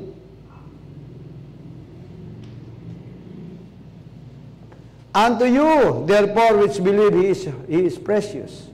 Verse 7. But unto them which is disobedient, the stone which the builder disallowed, the same is made the head of the corner. Upon this foundation stone, Christ the Word, ang salita ng Panginoon. The first century, the Apostolic Father founded the church. Saan itinayo ang iglesia? Sa pamamagitan ng salita. At yan ay inilatag ng mga apostol. Mga kapatid. Kaya later on, mawawala yun eh. Hihina ang pundasyong ito. As the matter of fact, magigiba itong pundas. Magigiba yung tinatayong spiritual temple na yan. At yan po, dadako tayo sa pag-aaral na yan. Hanggang maitayo ang kabuuan. So, mahabang topic. Gusto niyo tapusin ko? 2 weeks ito. Walang babaan. Okay. Kaya, hindi ko kakayaning matapos kasi 11:30 na. But anyway, kahit pa unti-unti, the apostles' revelations of the Word were the support or footing for the church. Yung kapahayagan ng mga apostol sa salita, ito po ang sumusuporta upang tumayo ang iglesia. Mga kapatid, hence, the church was said to be laid upon the foundation of the apostles. Kaya ang church pala, ay binanggit nila na ito ay naitayo sa pundasyon ng mga apostol. Hebrew chapter 11 verse 10, sapagkat inaasahan niya ang bayang may kinasasaligan na ang nagtayo at gumawa ay ang Diyos. Ang Diyos mismo ang nagtayo. Upon this rock I will build my church, and the gates of hell shall not prevail against it. Mga kapatid, sa Revelation 21 verse 14, binasa na natin kanina yan. However, mga kapatid, over a period of time, through the deeds of the Nicolaitans, sa Revelation chapter 2 verse 6, but these thou hast thou hatest the deeds of Nicolaitans, which I also hate. So yung kaaway, sabi ng Biblia, subtle, matatalino, brought into the church false teaching. Dinala ng kaaway ang maling katuruan sa loob ng iglesia, which soon replaced the apostolic teaching. Pinalitan ang aral ng mga apostol nang dalhin ng kaaway sa loob ng iglesia. These false teachers, this false teaching weaken the church. Kaya yung maling aral, nagpapahina yan sa iglesia, and they slowly ate away the apostolic foundation. Sa buhay mo, wag mong i-allowed na magkaroon ng maling aral. Hihina ka. Yan ang nangyari sa 7 iglesia ng Kapanahonan. In the reason, binabaybay ko lagi, ito'y history, pero malaki ang kinalaman sa bawat individual na mananampalataya. Ano man ang maling aral, hihina ang iglesia. Dahil kung ang isang building ay itinatayo, kailangan ng mga kasangkapang matitibay. Tingnan nyo yung mga pinagagawa ng mga na-involved na sa, ano ito? Doon lang sa amin sa General Luna. Yung itinayong dike o yung ano, hindi bakal yung ginamit nilang kawayan. Kaya nung bumaha, naagos, lumutang, ano yan, balsa? So, ganun ang ating pananampalataya, mga kapatid ko. Pag may mga false teaching, yan ay nagpapahina ng church. Bakit? Ang sabi ng Isaiah 59 verse 19, "So that fear the name of the Lord, from the rising of the sun, when the enemy shall come like a flood, the Spirit of the Lord shall raise up in his standard against him." Ang kaaway daw, pag dumarating parang baha, itinataas ng Diyos ang kanyang pamantayan upang hindi makapasok. Kapag mababa ang standard ng iglesia, labas-pasok ang kaaway. Ano kaya kung kayo ialad ko na pagpasok, sige, okay lang yan, kahit ganito ang inyong suot, hindi naman nakatingin ang Diyos sa panlabas na kaanyuan, kundi ang tinitingnan ng Diyos ay yung puso. Sabi ng Biblia, what is the abundance of your heart? Your mouth is speak. Kaya, mas gugustuhin ko pang maghigpit ako sa pagtuturo, mga kapatid, kumpara hayaan natin na humina ng humina ang bawat mananampalataya. pahinain sila, ano magiging laban nila? Ang sabi ng Biblia, ang kaaway darating parang baha. Ano ba ang dala ng baha? Mga kapatid, puro basura yun. Puro bulok. So, kailangan ang standard natin, kung ano, ang standard natin ngayon is mataas. Flying eagle, prophetic eye. Kaya mataas ang standard ng mananampalataya sa panahon ito. Bakit? 3 yung kalaban mo na bolt in. White horse, red horse, and black horse rider. Ang result ay pale horse rider. Kung ang baba ng standard mo, mga kapatid, madali kang madeceive. Dahil ang puting kabayo ay sumisimbolo ng spiritual deception, religious deception. Ang mapulang kabayo ay persecution. Ang maitim na kabayo na may dalang timbangan ay famine, kahirapan. So, yan yung 3 higante na napakahirap mong malabanan. Pero ang bride of Christ, dapat kagaya tayo may spirit tayo ni Caleb. Ano sabi ni Caleb? Sa Joshua chapter 14 verse 12, Joshua, hindi pa nagbabago yung lakas ko. 40 years nang umalis tayo ng Ehipto. 40 years tayo naglakbay. Nakalimang taon na ako rito. 85 years old na ako, Joshua. Ano sabi niya? Give me this mountain, Joshua. Ibigay mo sa akin ang bundok na ito, na tinatahanan ng mga anak ni anak. Isang kuta ng malalaki at nakukutaan. Puro higante yung nandyan. 3 higante ang nandyan. At yan ang napakahirap kalaban upang ma-reach natin ang stature of a perfect man. Give me this mountain. Bakit? Religious deception, spiritual oppression, at saka yung kagutuman. Humihina ang mananampalataya kapag tayo po ay nagpapatuloy na matalo ng mga kaaway. As the apostolic stones will slowly remove one by one, the believers as the church have but only weakened foundation upon which to build their spiritual lives. Makikita nyo, unti-unti inaalis na doon sa loob ng iglesia. Ang bawat pundasyon, ang bawat bato, inaalis na. Kaya gradually, inalis ang alin? Ano ang unang-unang inalis? Godhead. Sa panahon ng 325 AD, pinalitan ng Trinity. God the Father, God the Son, God the Holy Spirit. Pero sa una, sabi ni Pablo, 1 Corinthians chapter 8 verse 6, saganang amin, saganang atin, meron lamang iisang Diyos. Pero pinalitan. And then later on, pinagana nila yung wisik-wisik. Yung baptism ay pinalitan, yung immersing by water ay pinalitan na lamang ng sprinkling. Pag mahirap ka, wisik lang. Pag mayaman, may kaya ka sa buhay, yung sprinkler. Pagka mayaman, borbero ang pang-basbas. Ang daming pinalitan na aral dyan, mga kapatid. Kaya sa buhay natin, ganun din tayo. Huwag tayong mga tuwiran, pwede na ito, pwede na yan, pwede na.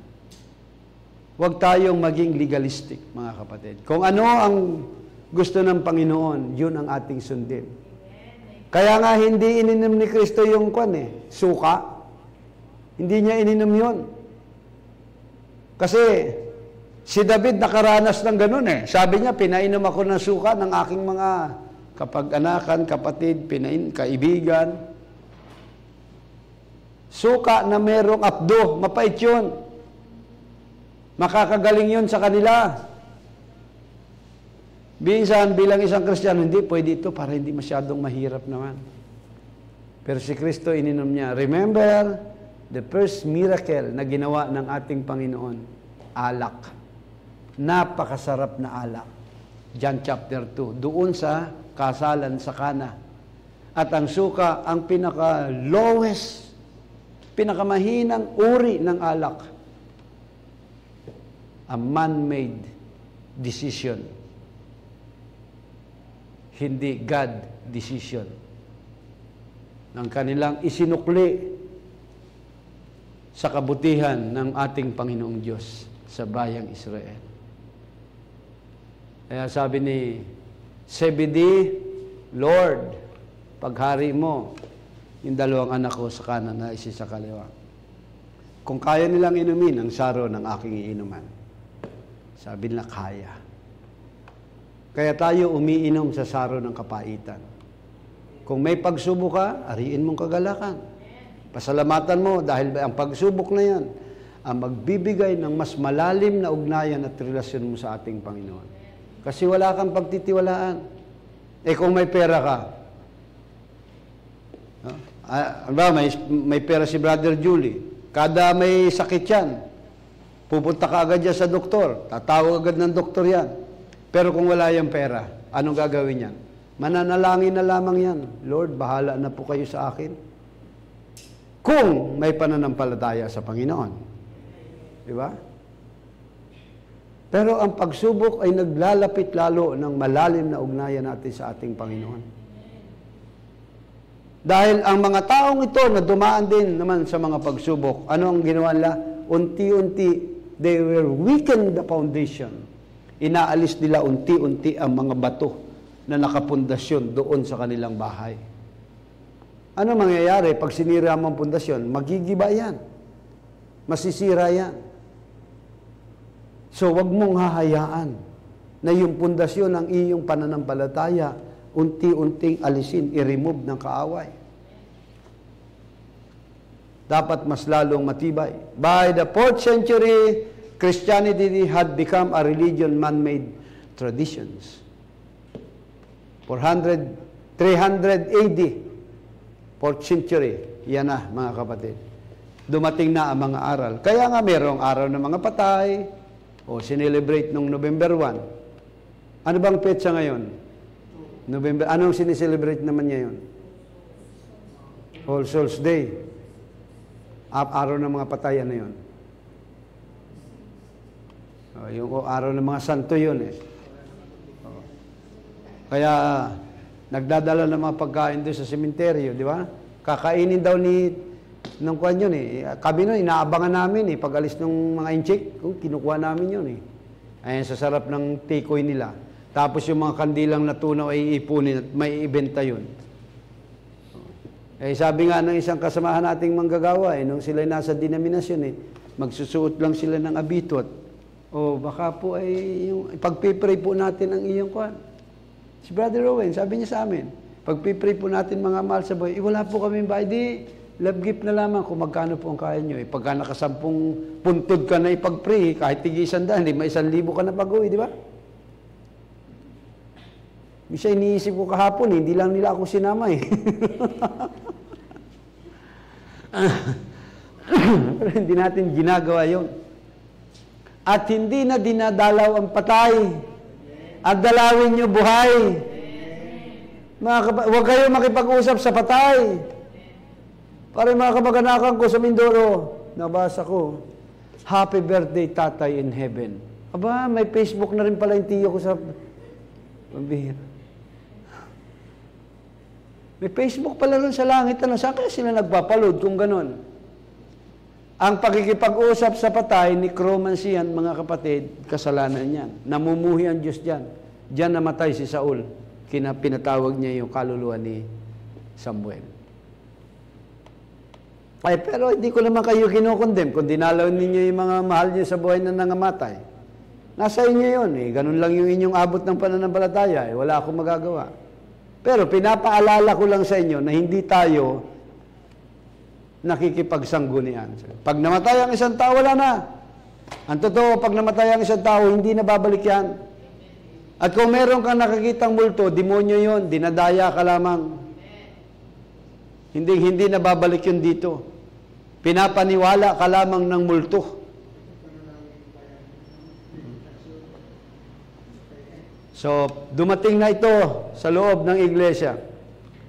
At yan ang naging pundasyon ng maraming relihiyon sa sangkakristyanuhan, mga kapatid. Okay, tingnan niyo ha, Ang sabi ng Psalms 11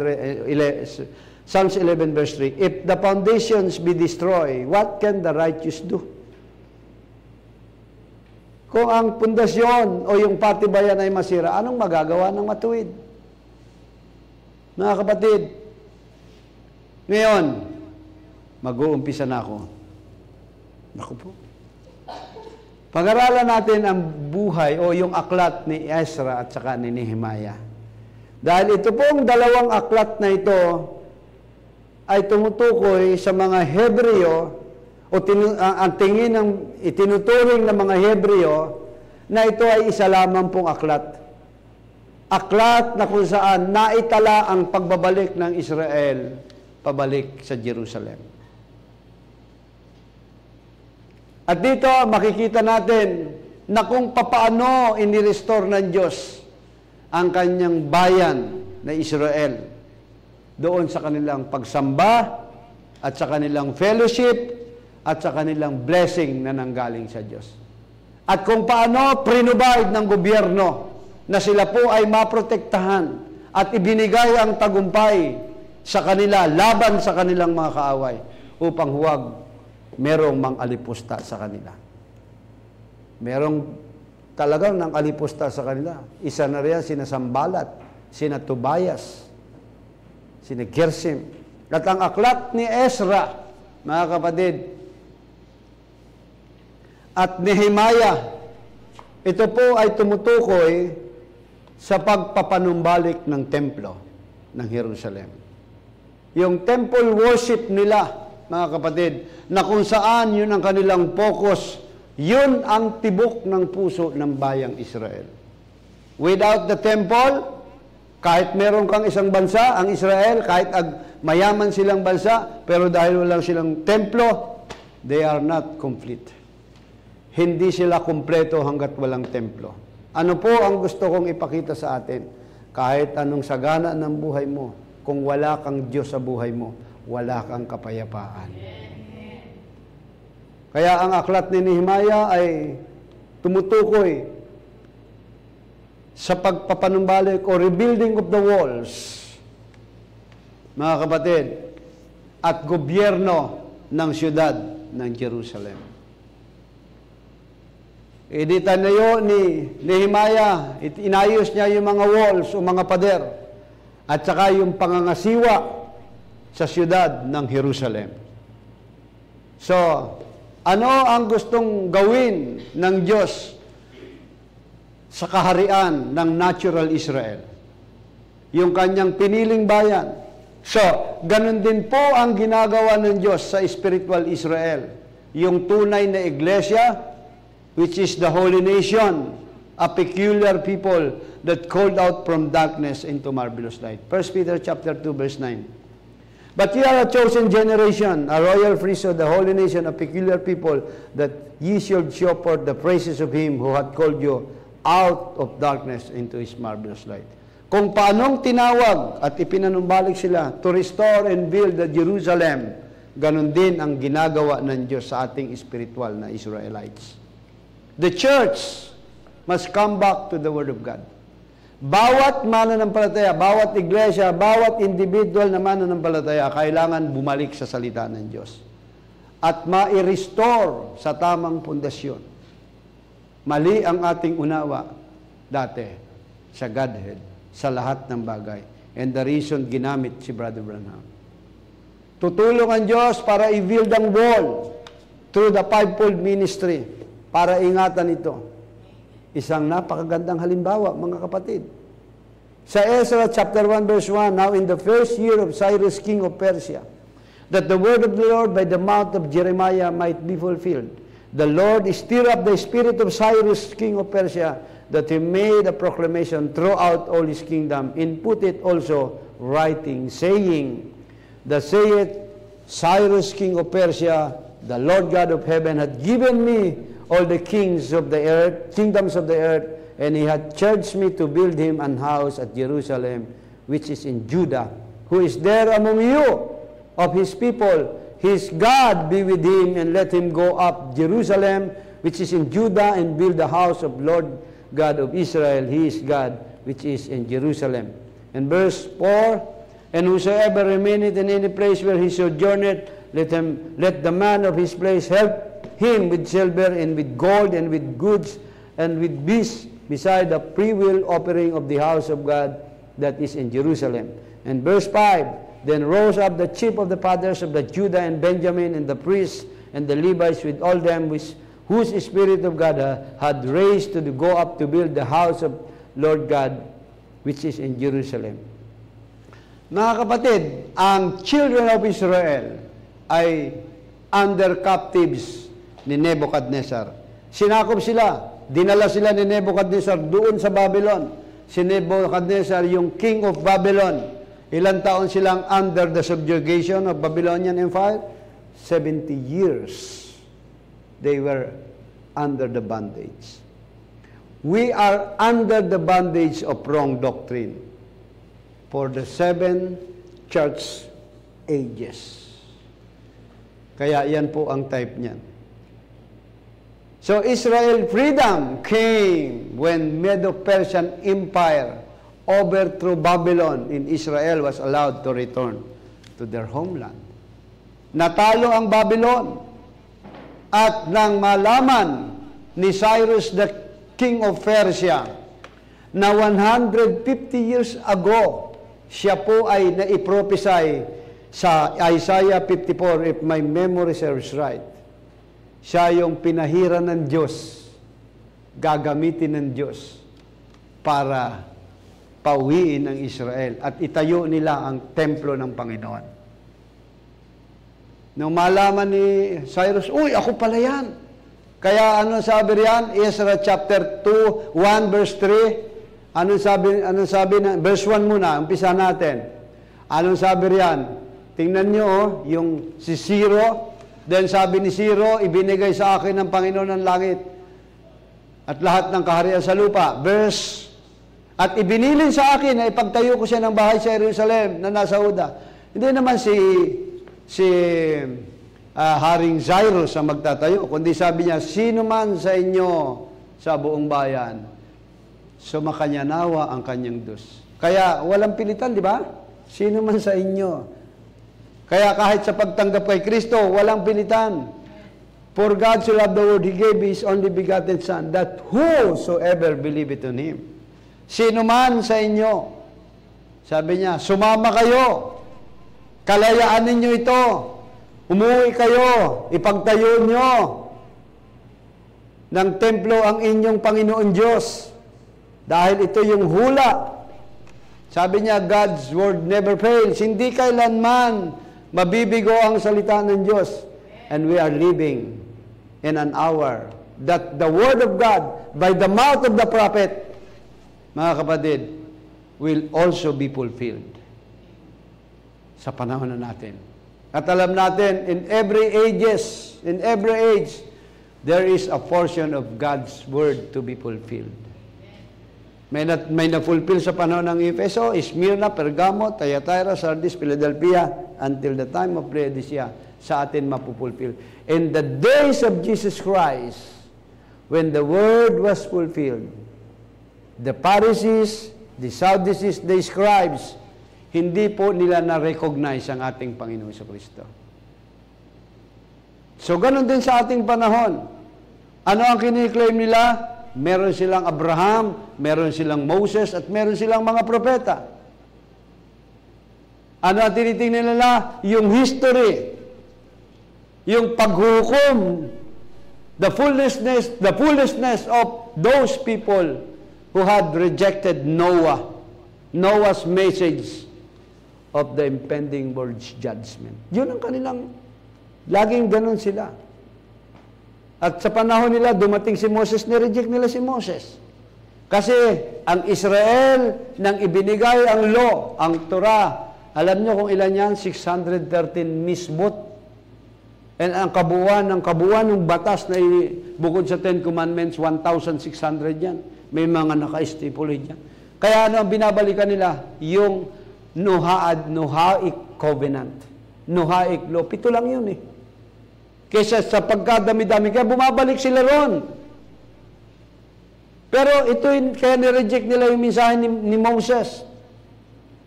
Pagdating ng ating Panginoong Kristo, nireject nila ang mensahe ni Kristo, doon naman sila nananangan sa mensahe ni Moses. Kaya ano ang nangyari? Sa panahon ni Moses, nung nireject nila ang mensahe ni Moses, ano nangyari? Di ba, ang sabi sa kanila, dapat may token yung inyong sambahinan, or else, papatayin yung mga firstborn ng death angel. Ganon din sa ating panahon, mga kapatid. And then itong si Cyrus ay type ni Jesus Christ. Dahil Christ, he typed Jesus Christ as a liberator, tagapagpalaya, good shepherd, a conqueror of the enemies, a restorer in the city of one glorified God. Ganyan yan ang type ni Cyrus the Great. At yun ang ating Panginoong Kristo. Si Kristo ang nagpalaya. Luke chapter 4 verse 18. Ipinangaral niyang mabuting balita upang palayain ang mga naapi, ang mga bilanggo, mga bulag ay makakita. Conqueror the enemies. Ano yung sinakop ni Kristo mga kaaway niya? Pati kamatayan. A restorer of the city and one who glorified God. Anong syudad? Tayo po yun, mga kapatid. Inire-restore tayo ng ating Panginoon. So, in type, mga kapatid, inanoint ng Diyos ang ating Panginoong Kristo to build a spiritual house, a temple, and a city called Holy City, New Jerusalem. Tayo po yan. Dahil the house of God is not just the temple of God. Makinig kayo. Ang tahanan ng Diyos ay hindi lamang po basta tinatawag na templo ng Diyos. Sa Hebrew word, ang house ay nangangahulugang bayit, na ang ibig sabihin ay family. Whereas the word temple is heikal, which means large public building for worship, assembly, etc. So ito yun. So ang unang nire-restore pala kaagad ng Diyos is yung house. Means family. Dahil ang house ay binubuo ng father, mother, sons, and daughters. Nire-restore pala, yun ang nire-restore ng Diyos. And then, yung temple, ito yung pagkakatipo natin. In other words, the house of God is the whole city of God's people dwelling together with the temple and their midst. Ang tahanan daw po ng Diyos ay ang buong syudad na kung saan ito'y mga taong tinatahanan ng Diyos, mga kapatid. Yung templo, and nandun sa kanilang kagitnaan. You cannot have one without the others. Kaya nga may kasabihang no man is an island. Hindi ka nabubuhay para sa sarili mo. Eternal life is living for others. Kaya ka nabubuhay dahil sa kapwa mo. At si Kristo'y namatay hindi para sa kanyang sarili, kundi para sa atin.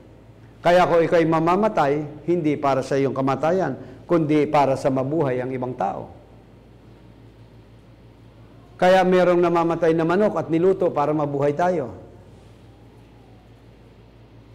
Amen? Okay. So, and this New Jerusalem will become a reality in these last days.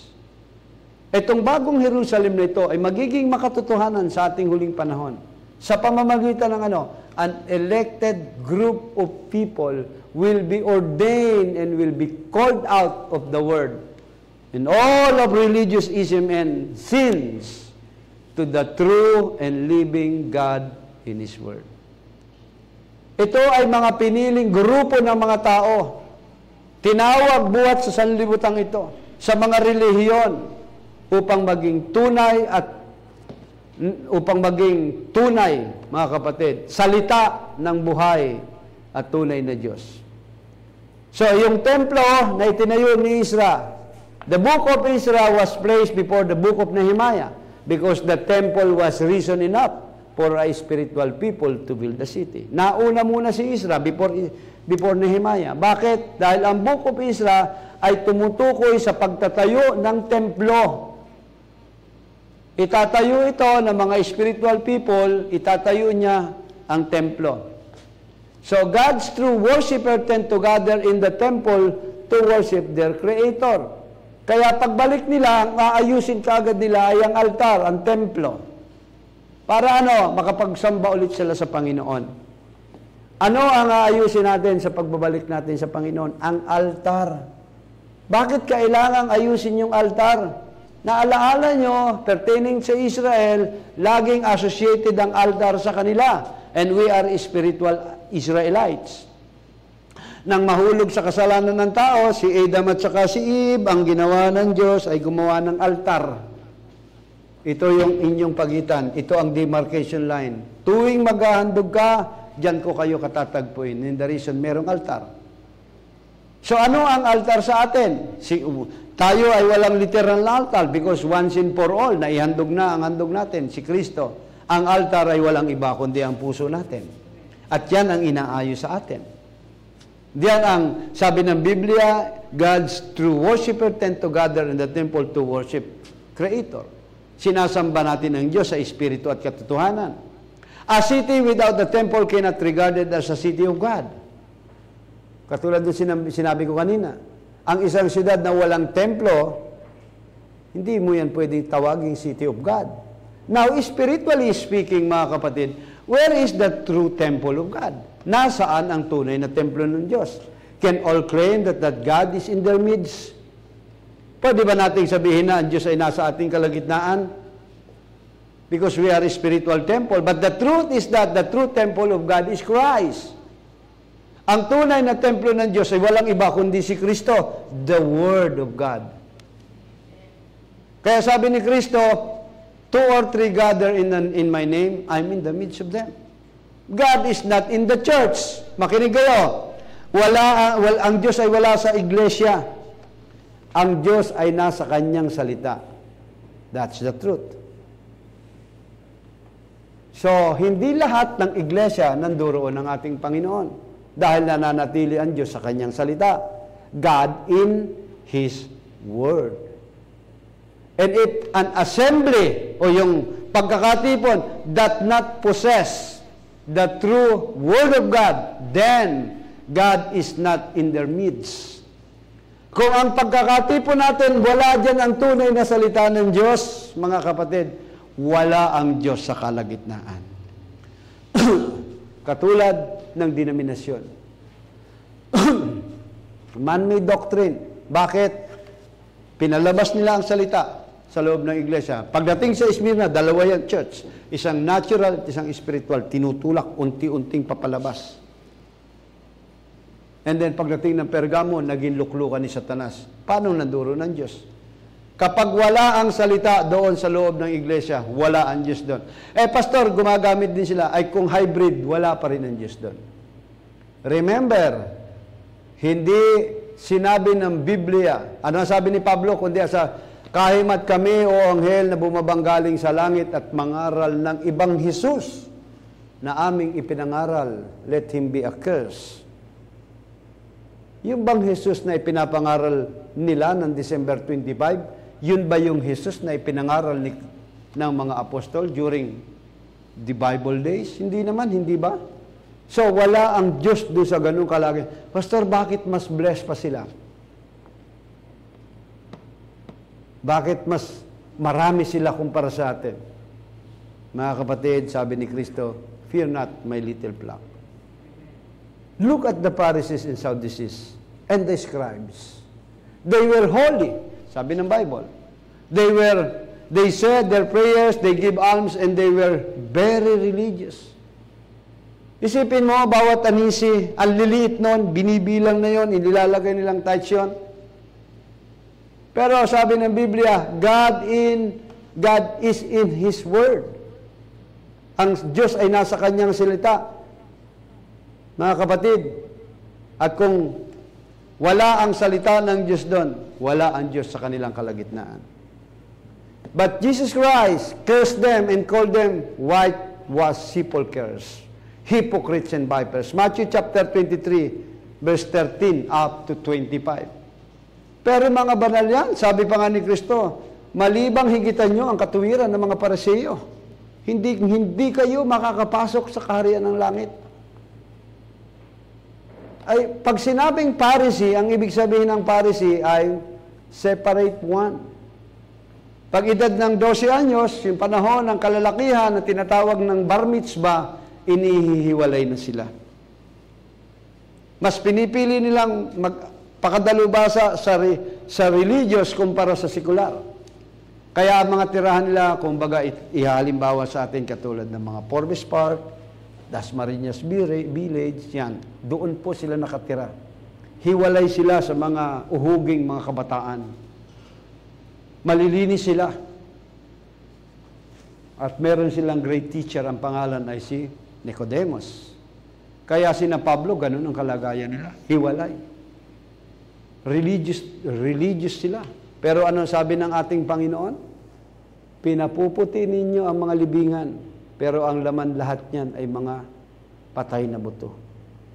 Why? Because they not only did not have the Word of God, but they fought against those who had. Hindi lamang sa ayaw nila, o hindi lamang wala sa kanila ang salita ng Panginoon.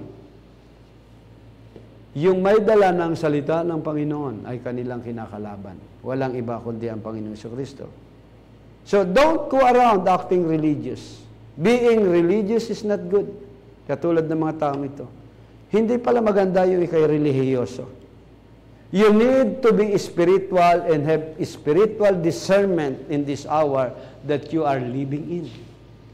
Kailangan ikaw ay maging spiritual na tao. Meron kang spiritual discernment. Nalalaman mo, nadidiscern mo kung anong panahon ka nabibilang. Kaya ang sabi ng Ezra chapter 1 verse 3, sino man sa inyo, sa kanyang buong bayan, sumakanya nawa ang Diyos at umahon siya sa Jerusalem, na nasa Huda at itayo ang bahay ng Panginoon ng Diyos ng Israel. Siya ay Diyos na nasa Jerusalem. Saan sila babalik? Babalik sila doon sa sarili nilang bayan. Panahon na ng paglaya nila. Aalis ka na from the bondage, mga kapatid. Dahil bondage sila sa loob ng 70 years under the captive ng kaaway. So sabi, ito yung panahon ng paglaya ninyo. Liberator. Pwede na kayong lumaya. Iwanan na ninyo itong lugar na ito, sabi ni Cyrus the Great. Umuwi na kayo, itayo na ninyo ang bahay ng Diyos. Dahil siya ay Diyos ng Israel. Siya ay Diyos na nasa Jerusalem. Ganyan po ang pagtawag sa atin. Aalis na tayo sa sistema ng sanlibutan. Hindi na ang buhay natin ay katulad ng sanlibutan. Itatayo na natin ang spiritual house of God. Walang iba kundi tayo yan. At babaybayin po natin ito, mga kapatid, kung ano-anong uri ng mga kasangkapan at kung ano-anong mga nagsipagtayo nito at kung paano natigil pansamantala hanggang ipagpatuloy sa pamamagitan ng encouragement ni Haggai, ni Sikaraya para ipagpatuloy po ito. Tayo ay nasa bungad pa lamang po. Nawa ay pakinabangan po ninyo itong ating panimula ng pag-aaral kung paano itinayo ang wall, ang temple and then wall of Jerusalem. Bakit kailangang after na maitayo ang temple? Bakit kailangang itayo yung inyong pananampalataya? And then bakit kailangan may wall? To protect sa mga intruders. To protect na yung mga kasangkapang inilagay, ipinanumbalik na kasangkapan doon sa loob ng templo, maprotektahan sa pamamagitan ng wall. Kasi ang kapal po ng wall na yan, hindi basta kayang gibain yan. So, kailangan hindi rin manipis ang wall ng itatayo nating spiritual wall para hindi po makapasok ang kaaway. Yan po yung ating pag-aaralan sa susunod. And hopefully, mga kapatid, ay maging blessing sa inyo ang mensahe sa umagang ito. Wala pa tayo sa umpisa, kaya tayo pong lahat ay tumayo. Tayo po ay manalangin. Dakilan Diyos, nagpapasalamat po kami sa umaga pong ito, sa mensahe na aming narinig sa pamamagitan po ng inyong maliit na lingkod, na inyo pong ipinadaloy sa kanyang mga bibig. Salamat po. Dalangin namin o Diyos na hindi lang po ito maging pandinig sa amin o isang magandang mensahe lamang, kundi nais namin ito po ay magkaroon ng kaganapan sa aming buhay. Sapagkat, Lord God, kami ipinalaya ninyo, tinawag ninyo kami upang itayo, Panginoon, ang tahanan ng Diyos na because we are a royal people, a peculiar people, a royal priesthood that called out from darkness unto His marvelous light. Salamat po sa umaga pong ito. Sa pangalan ni Jesus, tayong lahat magsabi ng Amen.